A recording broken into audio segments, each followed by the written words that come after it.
Now, the session is the choosing an appropriate basal insulin for optimized diabetes control in India. So, a thing about it, and that definitely the basal insulin, particularly in a weight failure, is absolutely necessary. But if we are living in India, we have to definitely see the lot of patients who are not pocket friendly. So, in that aspect, we have the options of the different basal insulin, particularly the biosimilar insulin. So in that aspect, this biosimilar insulin, whether it is better or it has been quite effective as the generic brands, so that is the talk. And also, we also definitely see what are the other options we have got in terms of the weight failure when you just consider the basal insulin. Now, Dr. Kaushik Sen will deliver this talk in next 20 minutes. Forward to Kaushik Sen. Good morning all. Respected Chairperson Sir, all the delegates present here. At the outset, I'd like to thank the organizers of HDS Con 2024 for having me here. It's nice to be present here. It is an opportunity really. As has been discussed, we'll be discussing in the next 20-25 minutes or so on the choosing of an appropriate basal insulin in the Indian context. That's important. So to begin with, I'll discuss a bit of epidemiology with two recently published trials, one of them being the lowered down one. Yeah, this one is a Impact India trial which was conceptualized in the year 2018 by one of the major pharma giants of India and the like-minded people across the country. The whole aim was to reduce the HbA1c across the nation by about 1% over a span of 1,000 days. So that was a novel initiative. And the second one was this. Diabetes Care in India got published in 2022 in the Indian Journal of Endocrinology and Metabolism. The conceptualization was the same, that it was being felt that across the country, many of the physicians who are able to treat diabetes, specifically type 2 diabetes, possibly are not doing enough.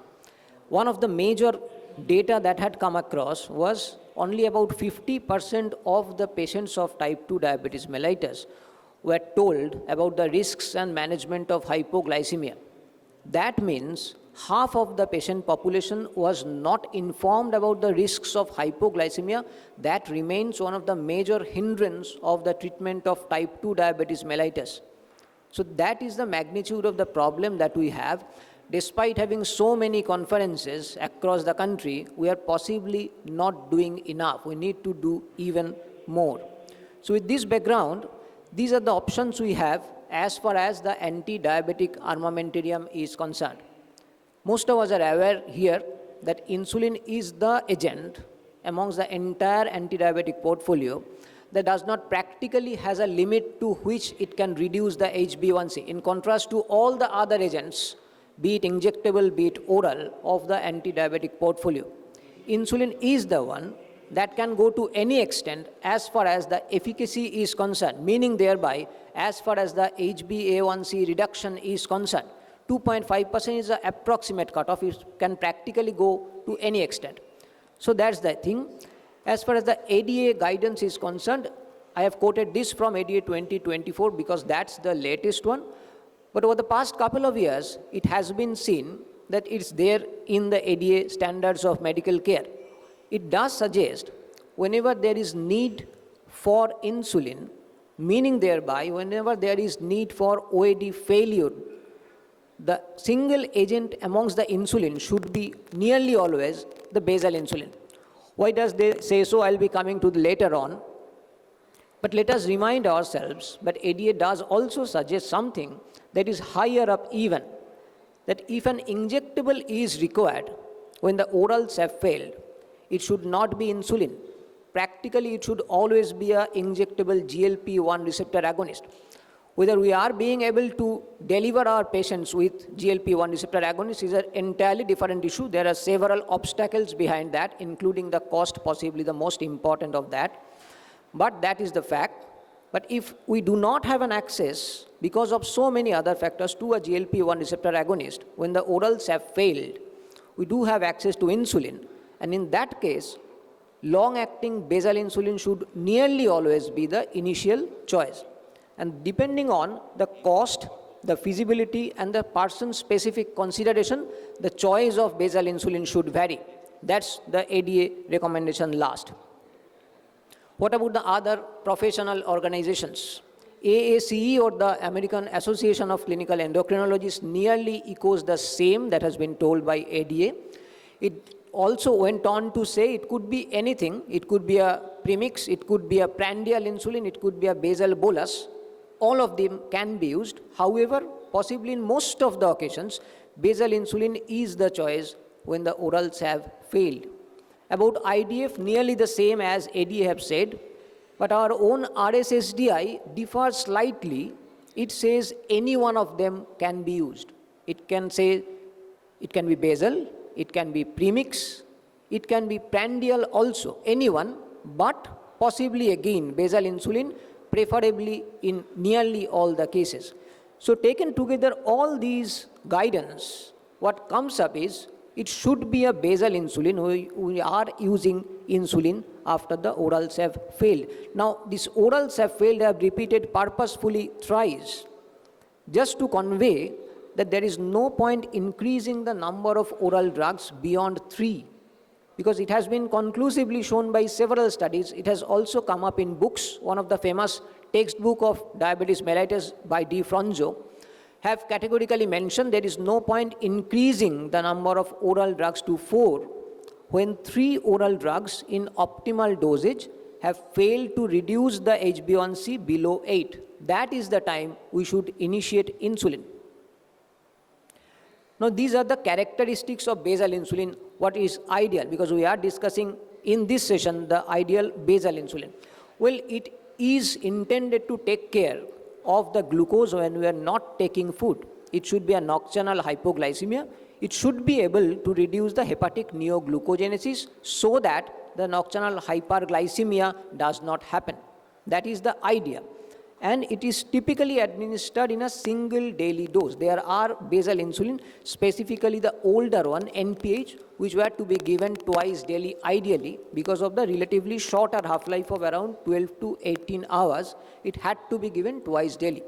However, the newer ones, the analogs, have obviated the need of giving it twice daily. They are essentially once daily. Now, otherwise, the basal insulin should cover everything. It should cover overall, because we all know the dictum that the fixed fasting fast. If we want to take care of the prandial event, we need to take care of the fasting fast. That's the need. Now, what are the options do we have?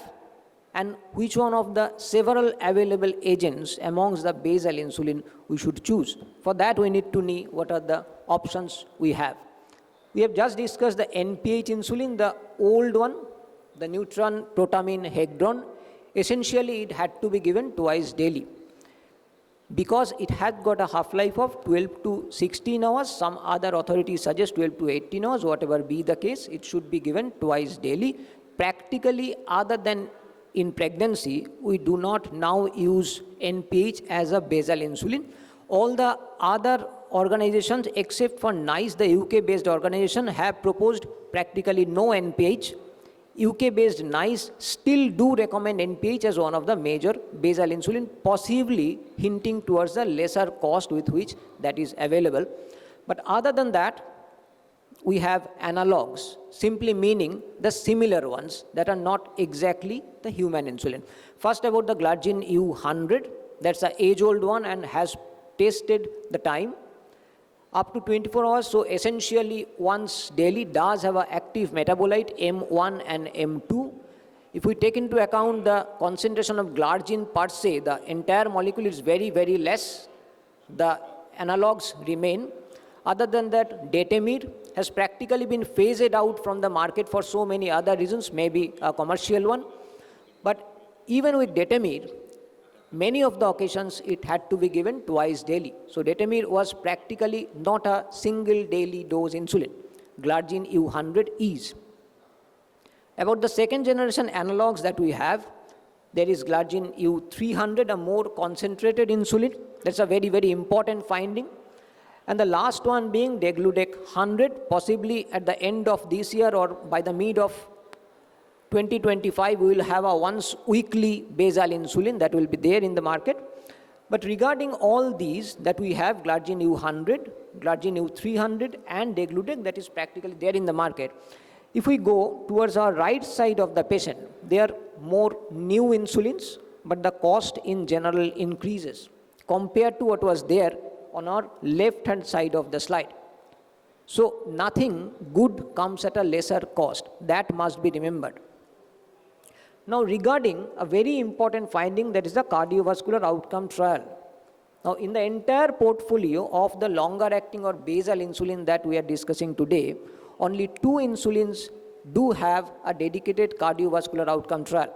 With glargine U100 we have Origin, I will be discussing, and with degludec we have Devote, I will be again discussing. Others do not as of now have a dedicated cardiovascular outcome trial. That is a must whenever we are using any of the newer anti-diabetic agents to our patients today. Now this is the pharmacokinetic. Whatever we have discussed, NPH does have a peak. Any of the insulin that does have a peak is sure to have propensity towards developing hypoglycemia, that's known. Detamir again does have a peak, although more flatter than the conventional NPH. Others, glargine U100, U300 and detamir, of course, degludec does not have a peak. So practically very little chance of hypoglycemia. Now this statement has to be taken very, very carefully. I said practically does have a very minimal chance of hypoglycemia. There is nothing that can be said they do not cause hypoglycemia. There is a subtle distinction, but a very, very important distinction. Because most of us have got an idea that the basal insulin do not cause hypoglycemia. It's not the fact. They do carry a minimal risk of hypoglycemia even. I'll be showing. Now, if we ask the house as to what is the frequency of hypoglycemia we come across whenever we are using glargine U100, because by now for several years we have been using glargine U100 for several reasons, the answer would be sometimes. And if we go further down, if we ask the house, what is the frequency of nocturnal hypoglycemia with glargine U100, it is even less. So numerical values with hypoglycemia with glargine is very, very less. However, they do carry a minimal risk, that goes without saying. That is essentially true for all the insulins that we have. Now this is a dedicated cardiovascular outcome trial of glargine U100, Origin. Origin got published in the New England Journal about 12 years back in 2012. It had taken patient population of all 3 categories: impaired fasting glucose, that is a pre-diabetes category, impaired glucose tolerance, and patients of type 2 diabetes mellitus. And they tried to look at, over an impressive span overall of more than 6 years median duration of follow-up, the cardiovascular outcome, meaning a 3-point MACE, a CV death, non-fatal MI, and non-fatal stroke. On a secondary analysis, they also tried to look at, because the duration of follow-up was pretty impressive, more than 6 years, they also tried to look at whether there is any significant increase in the chances of cancers, because the basal insulin, because of their potential association of IGF-2, were initially thought to be provoking chances of cancer. But the results were very impressive. As far as the comparison of the cardiovascular outcome is concerned, against placebo, glargine U100 was neutral, it was non-inferior. It did not increase any risk of future cardiovascular event over a span of 6.2 years. And there was no higher risk of cancer that was found during this follow-up period. But in this particular slide, I'll also like to drag your attention to this. There was slight increase in the chances of hypoglycemia compared to placebo. That's important to understand, because again, we do have an idea that basal insulin do not absolutely cause hypoglycemia. That's not the case. They do carry a risk of hypoglycemia, although that is very minimal. That goes without saying. Now next is this a graphical representation just to show what we are talking about regarding the primary outcome, that is a 3-point MACE, death, stroke and non-fatal MI. It was essentially the same over a span of more than 6 years. Again, the secondary outcome, revascularization or heart failure hospitalization, they were again the same with placebo. There are other trials I'll be discussing just to show the comparison between the analog insulins that we have. Glargine 100 that we are discussing today, Glargine 300 and degludec. So additions are group of trials, addition 1, 2, 3, 4, 5 like that. Additions were a group of trial which has compared different aspect and different patient population of Glargine 100 against Glargine 300. Now this particular trial, addition 1, compared type 2 diabetes mellitus patients along with the prandial insulin. They tried to compare the safety and efficacy of Glargine 100 and 300. The results were HbA1c reduction wise, they were the same. U100 and 300 did not have any difference as far as the HbA1c reduction is concerned. The only minimal difference between U300 and U100 were U300 was associated with slightly less incidence of nocturnal hypoglycemia. That much is the benefit. Next is addition 4 in patients with long duration type 1 diabetes mellitus with a median age of the patients being 47. Now having patient population of type 1 diabetes mellitus at the age of 47 years is difficult because I do look after a group of about 62 patients of type 1 diabetes mellitus is one of the peripheral type 1 diabetes centers accredited by the government of West Bengal. So the average age of them being less, so it's very difficult to get type 1 diabetes mellitus patient at the age of 47 years. This study was mainly important for that. Even in that, whenever we look at the HbA1c reduction between U100 and U300, essentially they were the same. Overall hypoglycemia risks, again, they were the same.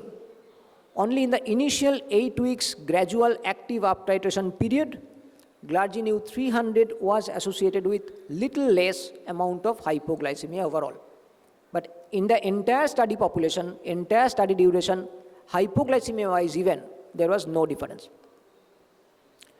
Now regarding the conflicting evidence that I have shown, there are other data in even the addition group that was showing conflicting results regarding the hypoglycemia risk.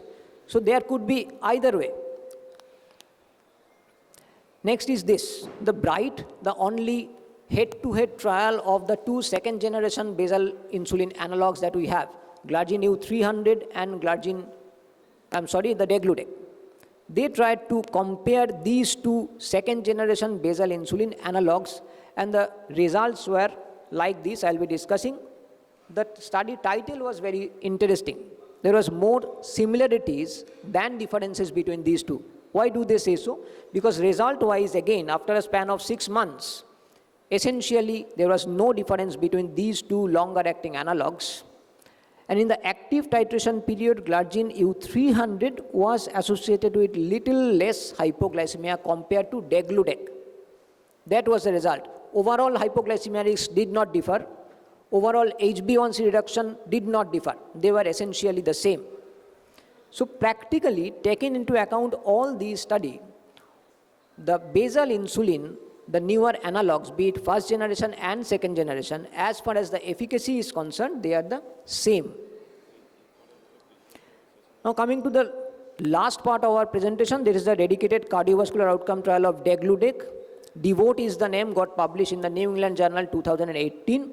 It was same compared to Glargine U100. So that is the status of Glargine U100. Even that is being compared with degludec, essentially CV neutral. Now just to have a difference of taste, this study I have quoted, this is in-hospital study. All previous one was OPD studies. This is in-hospital study. We all know there are limitations of using oral anti-diabetic drugs in hospital. So this particular study wanted to look at degludec 100 with Glargine 100. All the parameters came out to be same. All the parameters, including the dosage of insulin, overall hypoglycemia, nocturnal hypoglycemia, and the reduction of blood glucose, all the parameters essentially remained the same. Coming to the last part, the harsh reality. Till now we have discussed the efficacy and the safety. And if we remember correctly, I did show you one of the slides that whenever we are going towards more developed insulin, the second generation analogs, the cost significantly increases.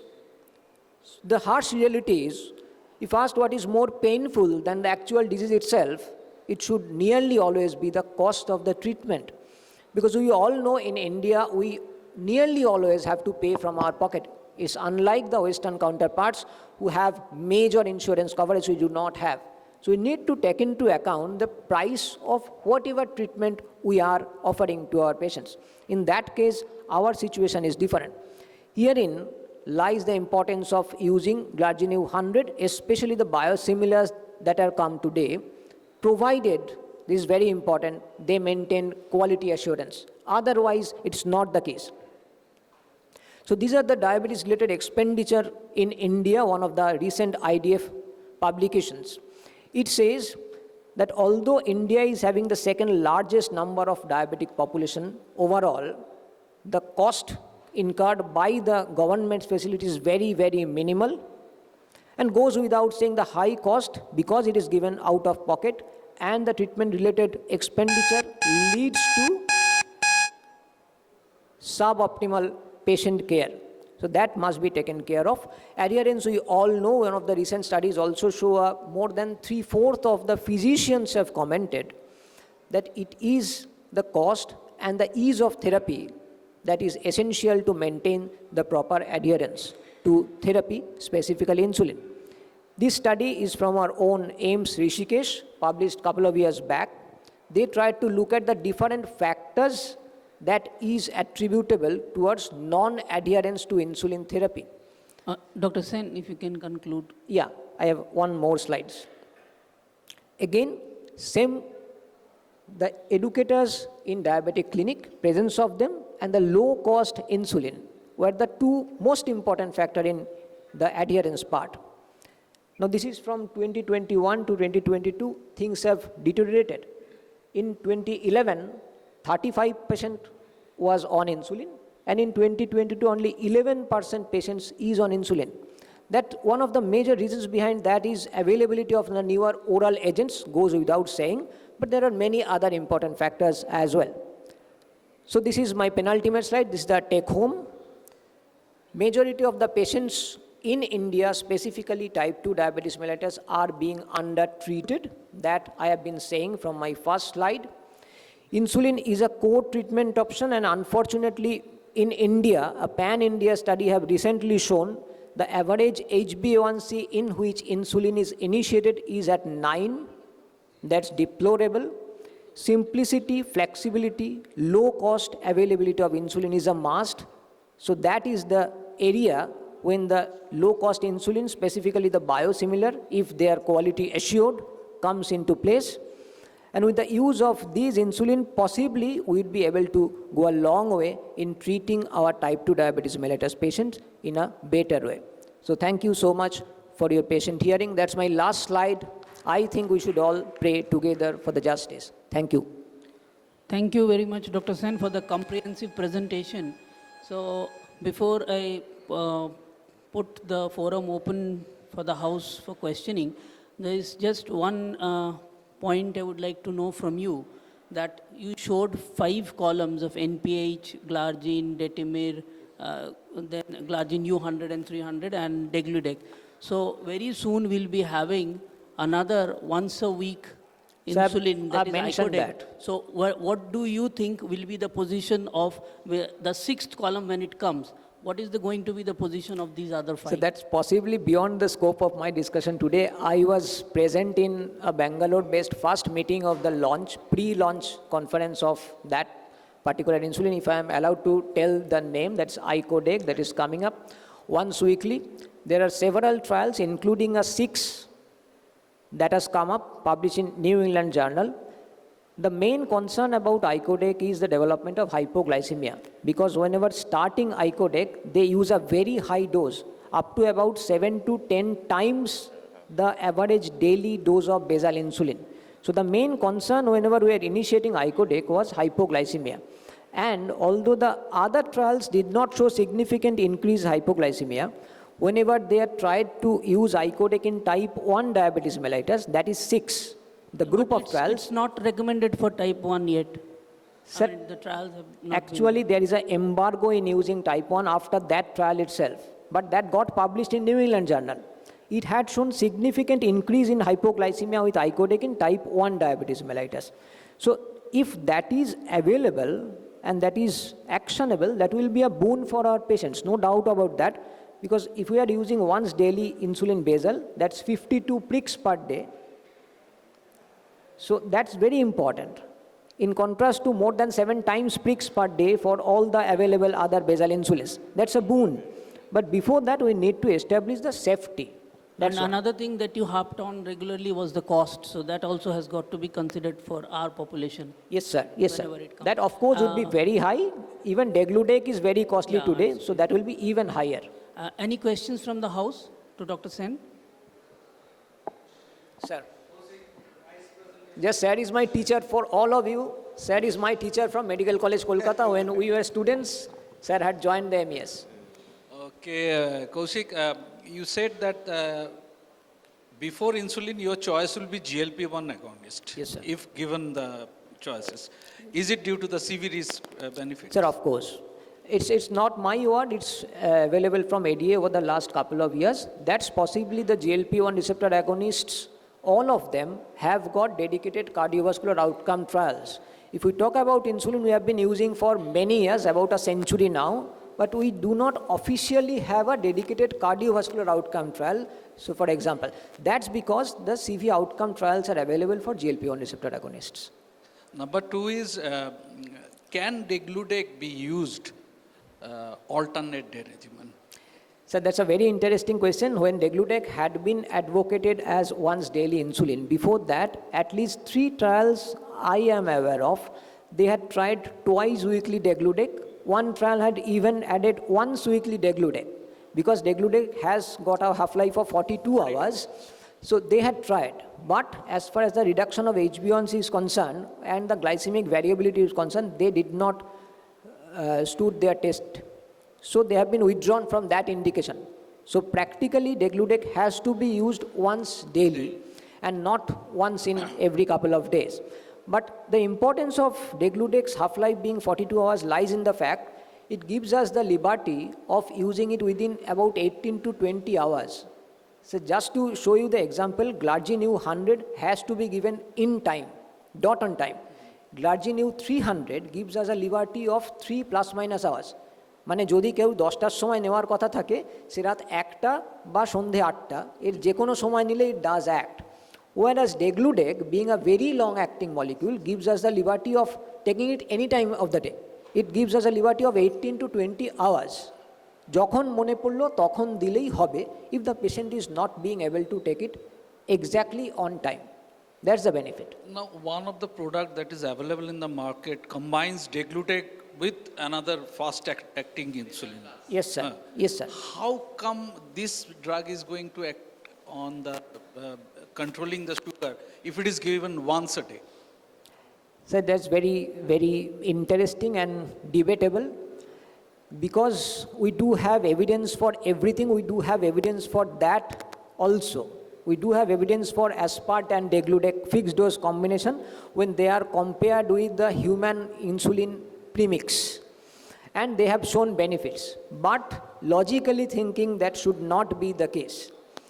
And sir, if you go by the Cochrane review, premix analogs, be it degludec aspart, be it human premix analogs, does not score over given it individually, means long acting and shorter acting once, thrice daily.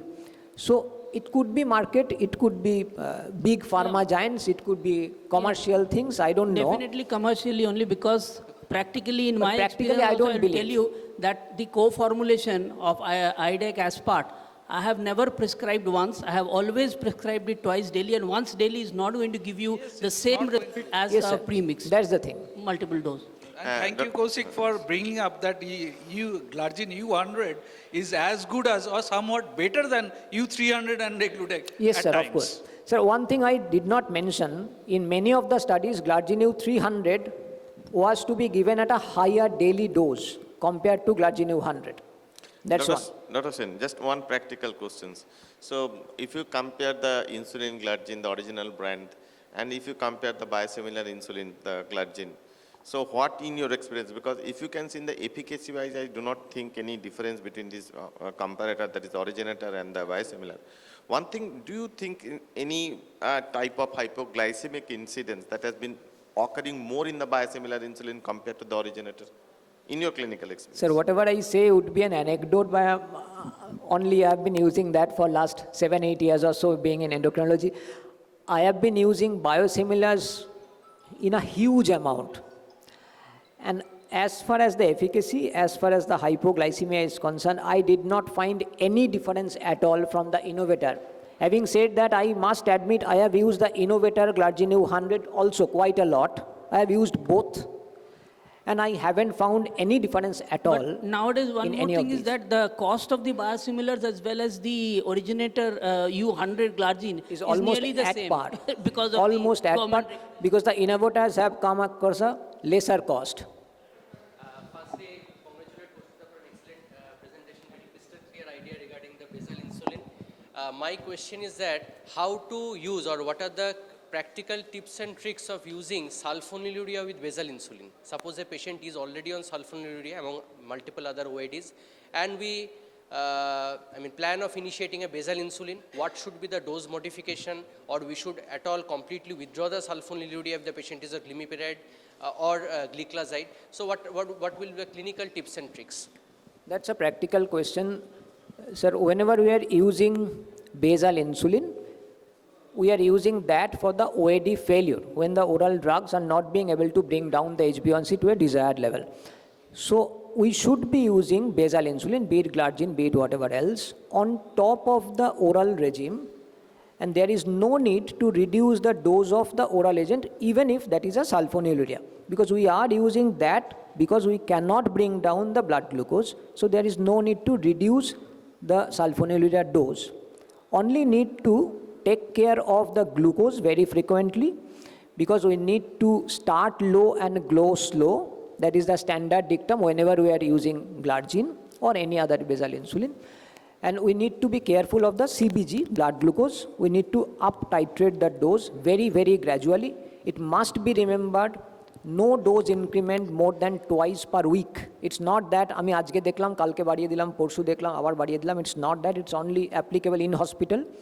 OPD based, no more increase more than twice per week, and not increasing more than 20% of the initial value. So we need to gradually build up the dose of basal insulin. We may take the sulfonylurea in a standard unmodified dose. But that's very important to initiate, because you brought up the point. That comes important whenever we are using a premix. Say for example, we have started a premix and we are maintaining sulfonylurea at a same dose.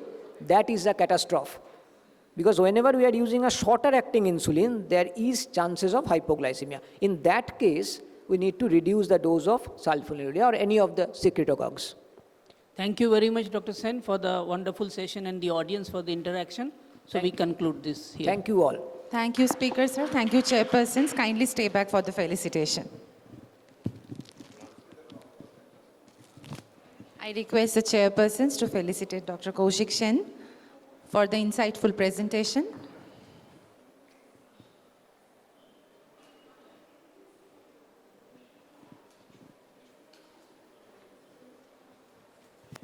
Thank you, Chairpersons. Thank you, Speaker, sir.